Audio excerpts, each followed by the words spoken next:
One of my most anticipated films of this year has been the concluding film in the X trilogy, MaXXXine.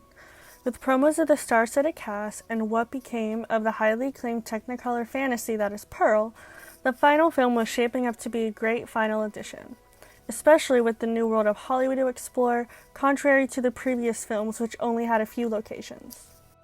The film was once again directed by Ty West, who also wrote the entire series, and to no surprise, it starred modern scream queen Mia Goth.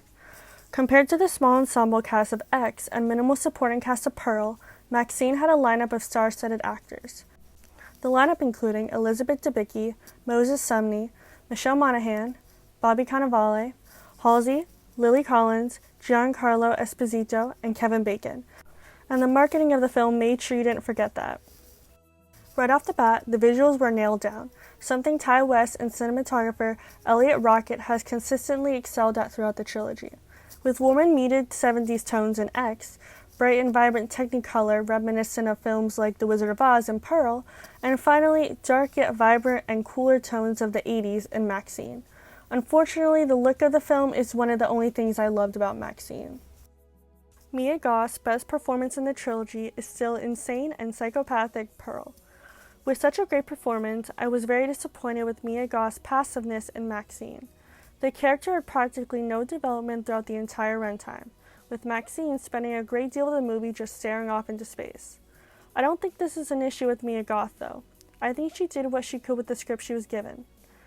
There are some really great scenes for Mia Goth in here that display the talent Mia Goth has. However, that's far and few in between. The character of MaXXXine created no meaningful connections to any of the side characters, with even some of them being her friends. Along with the rest of the performances, they were okay, but they could have been better if given more of a chance. Going back to the promo of this star-studded cast, all the supporting cast had barely any screen time or development. I don't think there's a secondary character that had more than 15 minutes of screen time other than Kevin Bacon. Halsey and Lily Collins had to have only 5 minutes of screen time tops. The detectives in the film, played by Michelle Monaghan and Bobby Cannavale, have stronger characters, but not by much. The standouts in the entire cast have to be Giancarlo Esposito and Kevin Bacon. My personal favorite being Giancarlo Esposito, who was actually funny at times and entertaining to watch. I just thought for the amount of talent they had in the cast, they were very underutilized, with even the main character of the film, MaXXXine, fading into the background. A very prominent theme in the movie was the use of historical references in Hollywood and the 80s in general.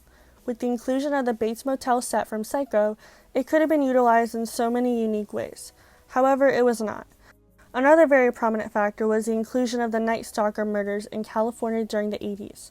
The multiple news broadcasts of the murders could have been used as a decoy for the real murderer, but they were never expanded upon.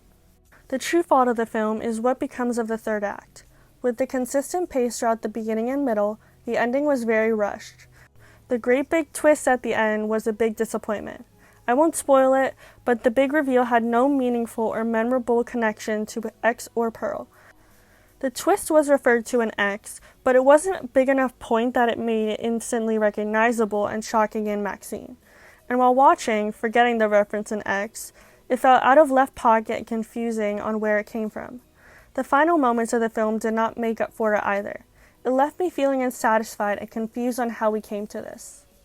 It's a shame to see a film that had great potential with its locations, cast, and story to disappoint so miserably. The film sometimes doesn't even feel like it's part of the same trilogy that gave us X and Pearl. It felt rushed and lacked the soul and care it could have had to be as great as its predecessors. Along with plots and characters that went nowhere throughout the hour and 45-minute runtime, it lacked the fun and suspense a good horror slasher had. It leaves me with the question, should MaXXXine's story have ended with X?